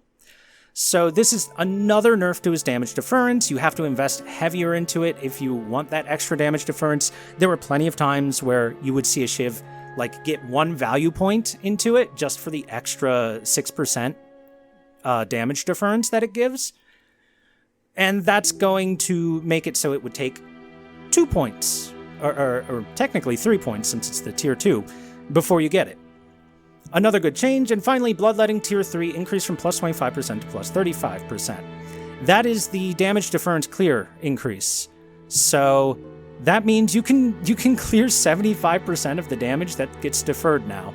So a bit of a compensation buff. I'm not sure if that was a warranted compensation buff, personally, but he did get a lot of nerfs hit into him. Theoretically, Shiv should be a lot more tame and a lot more in line with other heroes. He should actually be forced to, pick up a resistance item or two in order to be able to dive into 6 enemies and walk out alive, right? Theoretically, at least. Theoretically, these are good changes. These are great changes on the Shiv man. 7, the other big one to take a look at, because 7 has had the highest win rate for this patch by a mile. At the higher ranks, 7 was 60% plus win rate, according to several different trackers and stuff. So that's pretty big. Let's see what they did. 7's base movement speed reduced from 7.1 to 6.9. Nice. Movement speed spirit scaling reduced from 0.023 to 0.02. Power surge Tier 1 and Tier 2 swapped. I'm gonna pull the wiki up on my other monitor when I go to look at that. Stormcloud cooldown increased from 170 to 180. Stormcloud spirit power scaling reduced from 0.7 to 0.65. Stormcloud DPS reduced from 95 to 90, and Stormcloud Tier 3 reduced from plus 65 to plus 60. Okay, I'm opening the wiki right now. But while I do that, I can multitask. Let's talk about the first 2 changes. His movement speed gets reduced. As for why the movement speed is being reduced so much, it's because 7 would zoom at hyper speed by grabbing stuff like Fleetfoot and just the natural scaling of his move speed. A mid to late game 7 is impossible to run from. That guy is like Usain Bolt. You know, you're doing everything you can to escape him. Here he comes! Help, he's gonna stun me! And then he stuns you and chases you down, and it's just miserable. Or you try to chase him down and he just runs away and you can't catch him. So this is a minor change to the move speed. He's still going to be fast as fuck, but a little less so. just a little less so. They might reduce that movement speed scaling a little more in the future, but for now, it's nice to see. Okay, Power Surge. So I had to look this up because I don't know what Power Surge is off the top of my head. So swapping the Tier 1 and Tier 2, according to this, the Tier 1 is shock damage applies a minus 15% spirit resist for 8 seconds, and the Tier 2 is a minus 15 second cooldown. I can see why they did that. Because minus 15% spirit resist. Let me tell you this. Power Surge is a very, very powerful spell. What it does is it enhances Seven's gun so that every time he shoots, it guarantees Chain Lightning to bounce on enemies. And it's got a pretty wide jump radius. I think it's like 10 meters, maybe more. It's a solid one. It's bigger than Pocket's ult, at least. And it can hit up to 4 targets with it, right?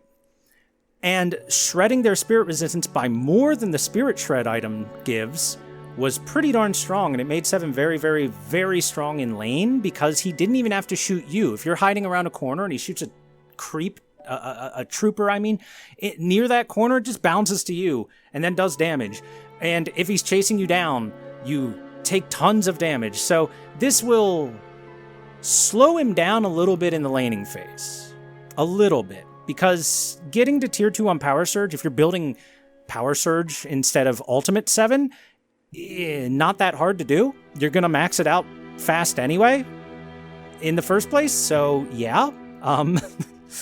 That it pushes the power spike back just a tiny bit, just a little bit, and makes his lane a little less oppressive in the earlier stages of it. I still don't think it's that big of a change. I still think 7's going to be very strong with a Power Surge build in the laning stage. And 7's already very strong in the laning stage. So, yeah. The bigger changes come to the Storm Cloud. So, cooldown increased from 170 to 180. Spirit power scaling reduced from 0.7 to 0.65. DPS reduced from 95 to 90 in an upfront number. And finally, the Tier 3 upgrade reduced from plus 65 to plus 60 DPS. This is a small nudges, but multiple small nudges to push back the power of the Storm Cloud.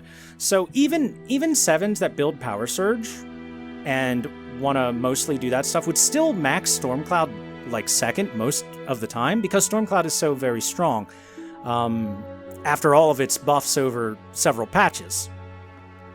It's funny to think, just a few patches ago, a few months back, people would have said 7 didn't have an ult because Stormcloud was so bad. And now look at him now. Stormcloud getting nerfed because it's too strong. These are some pretty impactful changes when you put them all together, I think. It's going to make the Power Surge 7 build rise up as the more preferred build. And I think it was already starting to look that way for a lot of players. But the Stormcloud build was really brainless and really, really, really simple for really, really massive rewards. And anything to push that back a little bit is probably a good idea. That being said, these changes don't feel like, just looking at everything, they're going to make too big of an impression on 7. He's probably still going to be the leader of the pack in terms of any sort of win rate. These are pretty small nerfs, all things considered.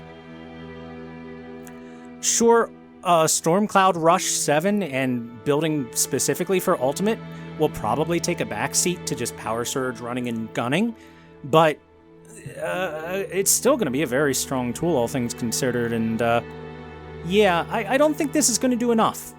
I don't think this hit 7 where it hurts, really. So, 7's probably still going to be pretty dominant. We'll see. Maybe I'm wrong. Maybe this does more than I think it does just looking at it up front. Let's take a peek at Vindicta. Crow Tier 1 bounce no longer bounces off of objectives. Okay, so they're really keeping this in line with the earlier changes. They don't want things bouncing off objectives into heroes anymore, which is fine. That's perfectly fine. As long as it's consistent, you know? Or as long as they give a really good reason for it not to be consistent for one or two heroes, because the Dota developers love doing that, where, yes, it's very consistent except for this hero or that hero. You know, one or two might be able to break the rule. But so far they're keeping it pretty consistent by making these changes. Vindicta Stake Tier 3 reduced from +2 meters to +1 meter. Oh, so now it will only hit you across half the map instead of the entire map. Understood. Dude, the stake radius, I said it about other radius, it's bigger than Pocket's ult. It's pretty huge. But Pocket's ult is kind of teeny tiny, so you know. Alright, that's fine. Slight nerf to it. Vindicta has been kind of average in terms of success rates, so any changes to her being minor stuff like this, and a very minor nerf, it isn't really going to kill the hero or anything. More than likely, she's still going to perform about the exact same. There are not too many cases that I can think of where the stakes tier 3 allowed it to hit at the very edge versus not hitting at all. But for those edge cases, this will affect it just a little bit. More than likely, Vindicta's not going to really change in terms of playstyle, win rates, or anything like that. Alright, looking at Viscous, we've got some Puddle Punch changes on two of them. Puddle Punch cooldown reduced from 30 seconds to 24 seconds. And Tier 3 increased from minus 11.5 second cooldown to minus 12 second cooldown. I don't think that's going to do too much for Viscous.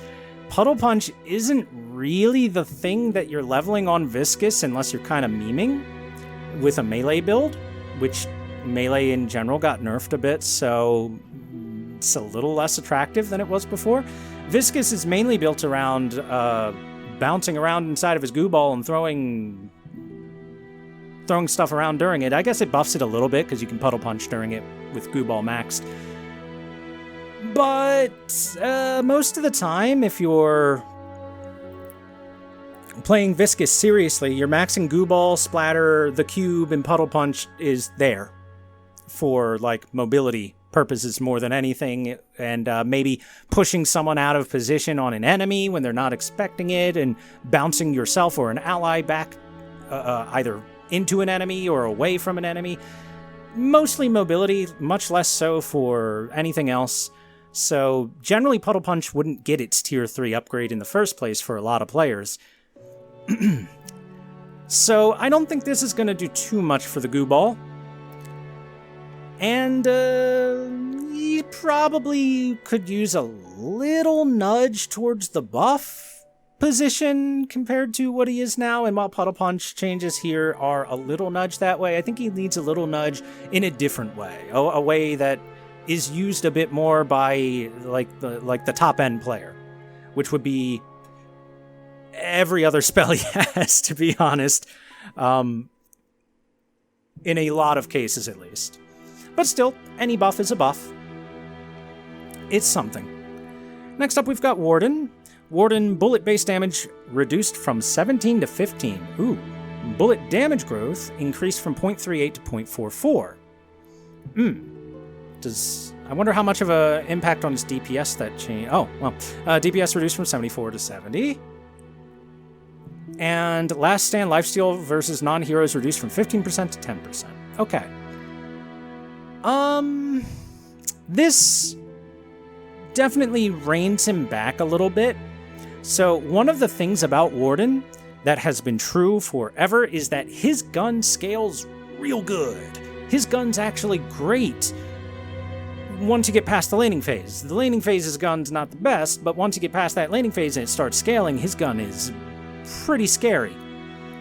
And he can run down heroes quite well with a gun build. This is going to stymie that just a little bit, and it's going to make his laning stage even weaker. His laning stage wasn't particularly weak or anything, but it does pull it back a little bit. Considering Warden has such an incredible power spike the moment he gets his ultimate, anything to rein him in a little bit is helpful because Warden has been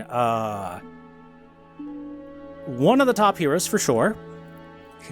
One very, very scary hero to face, a very high priority pick in pro games because of more than anything his last stand, but the extra scaling on things like his bullets and the amount of damage output that he could do while in last stand getting hit is helpful.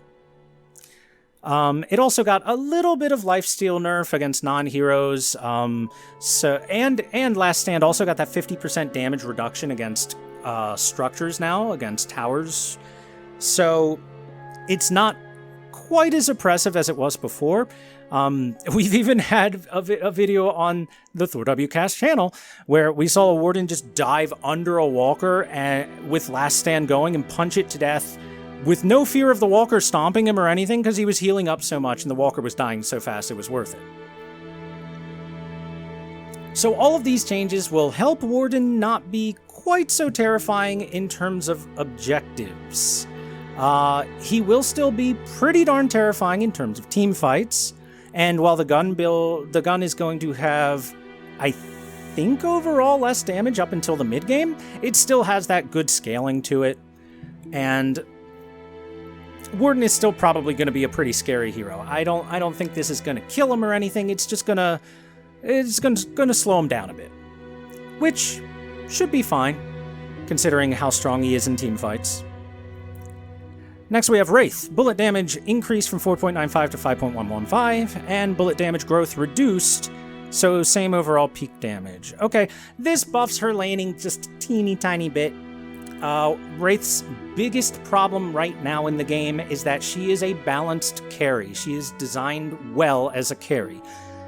Most carries in this game are not balanced. Like, let's say Mirage, for example. Mirage never has a weak point in the game. He is good in the early game, he is good in the mid game, he is good in the late game. He scales well, he starts strong, he's difficult to fight, he's always good. Wraith, on the other hand, has been designed like your classic carry, where she has a bit of a weakness in the laning stage, and maybe a power spike here and there that can help her, but overall she's not the strongest laner in the world, and that could be abused, and then in the mid-game, she starts ramping up, and then in the late game, she gets scary, once she's got that big net worth and everything, and she can farm pretty fast, so she can generally get there if the game isn't snowballing in the wrong direction for her. This will allow her to have just a little more competitive laning phase. Not by much. That bullet damage increase is very small. It does add up because she has a machine gun, so every bullet is getting that little boost, but like I said, it's just a little bit, just a touch, a very light touch. Wraith probably needs a little more, but it's hard to say because there were item changes that happened that we read before, right? We looked at some item changes before, and they seem kind of good for Wraith in general. A couple of the items seem like Wraith is going to be happier, so this kind of very gentle and light touch on Wraith specifically when some of the item changes might benefit her is probably a good idea. If she still underperforms, there's no harm in throwing another balance patch out later and being like, all right, Wraith, here, have a little more juice here, or a little help there. So this is fine. And finally, Yamato. Alt Fire base damage reduced from 63.36 to 50. Alt Fire base damage now grows per boon. Okay, this is warranted, 100% warranted. So Yamato's Alt Fire is the three little exploding bolas that she drops or flings to the ground, yeah.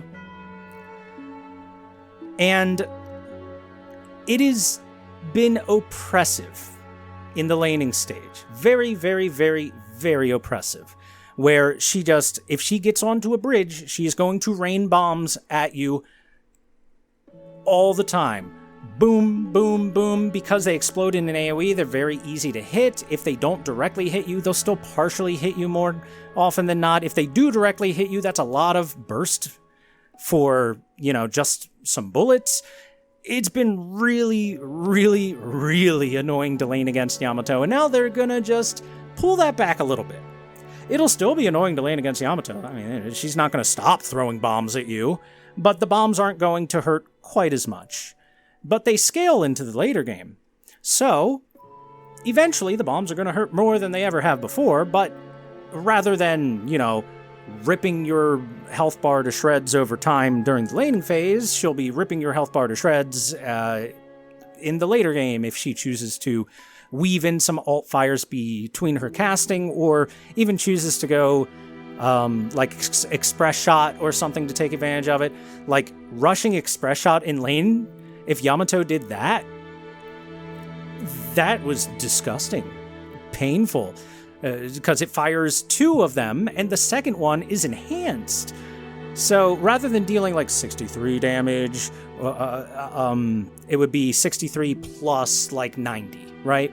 Which is, if you're taking 150 damage in lane just because someone looked at you and right-clicked, that feels pretty bad. So that's a good change. Whether it will stop Yamato from raining bombs down on you or not, it won't. We'll see. It won't. It really won't, but at least it's not quite as oppressive. And compensation buff, giving her a little bit of growth per boon, means that she'll scale it a little bit better into the late game. It'll get back up to that damage and even surpass it eventually. So, yeah, that's a fine change. That's good. Overall, this is a pretty solid patch. I saw a lot of stuff that I liked. There wasn't a lot of stuff I saw that I disliked. There were a couple things. The number one thing being the removal of the teleporters behind the walkers. I think that's the worst change of the patch. Walkers are already so difficult to defend, and now they're even more difficult to defend because you lost that mobility of being able to go from one side of the map to the other in a relatively quick fashion. It's been slowed down greatly if you got to use the zipline and don't have the boost available for it. But aside from that, most of this stuff seems pretty good and in the right direction. I think we're gonna see a slight shift in meta priority. I think Shiv is gonna go down in priority. I don't know if he's dead. He's probably still going to be alive. It'll depend on the exact rage mechanics. If he can keep rage built up on neutrals, he's better than ever, actually. If he can't, then he took a pretty hefty hit. A pretty darn hefty hit. I'm hoping it's the latter, because he needed a pretty darn hefty hit. That being said, I think 7 didn't get enough of a hit. 7 had the highest win rate in the game, at all ranks. So 7 obviously super overperforming, and these changes are pretty minor compared to the crimes of this hero. So he needs more punishment. 7 is probably still going to be a terror in matchmaking. But otherwise, we are going to see a little bit of a shift in priority. I think Shiv's going to go down. I think Lady Geist might go up a little bit. This helps her laning phase, I think, overall, which she was starting to struggle, but once she gets past the laning phase, Geist is still quite strong. I think Bebop will go down in priority. And we might see a little bit more priority onto the spirit heroes that want to do the burst damage and stuff. Pocket might start showing up a little bit more than he used to and not be nothing but specialty players that play nothing but him. Lash is always a popular character because he's super fun, so we'll still see him, but maybe Holiday will show up more, just because she's another one of those, Spirit Burst usually kind of characters. And overall, this seems like good changes. I like most of these changes. This is a pretty W patch, not a big L. I hope that my insights are at least somewhat accurate towards this. I could be entirely wrong. Just watch 3 days from now. People are going to be commenting on videos. One of the 5 people that watch me will be like, "Hey man, I thought you said that X hero was I thought you said Shiv was gonna disappear. Shiv's better than ever." I could be entirely wrong in how I interpret this, but I'm pretty sure that Shiv isn't gonna be quite as disgusting as he has been, I hope. Anyway, thank you all for hanging in there if you've been here for the past almost 2 hours of reading these patch notes and giving my thoughts on them, because it's a pretty big balance patch. a lot of stuff changed. A lot of items and general mechanics and heroes got some interesting changes. I'm really looking forward to seeing how mid-boss priority changes and how powerful the mid-boss buffs are, because it's dropping 3 to 4 Aegis of the Immortals, and I don't think they'll take up an item slot, because it was worded as breaking a crystal, the same as before. That's pretty strong. I'm rolling up with effectively 10 heroes instead of 6. I know that the fast respawn times could easily result in a game ending just by throwing your bodies into the enemy heroes and trading kills, but this is that, but even better, because you get up 3 seconds later instantly, so even if they work their asses off to kill the highest priority hero and get them out of the way, instead of respawning in 20 seconds, they're back up in 3 and still in the team fight. So I feel like the mid-boss changes are going to be a buff overall for the mid-boss and make it a slightly higher priority, but I could be wrong just because the map presence of having all the troopers being buffed was so strong as well. For now, though, that has been the patch and my insights. Yay! I can't wait to jump in a game and lose miserably. I hope everyone enjoyed watching me ramble on for about 2 hours about the patch and what I think might happen, what I hope might happen. And if you did, you could leave a sub or a like or a comment. Those things help YouTube point people toward me. I hate having to say this spiel at the end of every video, but if I don't, it's bad for the channel. Enough gripes about how YouTube works. Thank you all so much for watching. I'm gonna go lose some games of Deadlock, and I implore you to do the same. Have fun with the new patch, everyone. I can't wait to also cast some games on it. Look forward to those. Have a good rest of your day, guys. Bye-bye! I'm gonna go drop a Tank Buster Lash Slam on someone.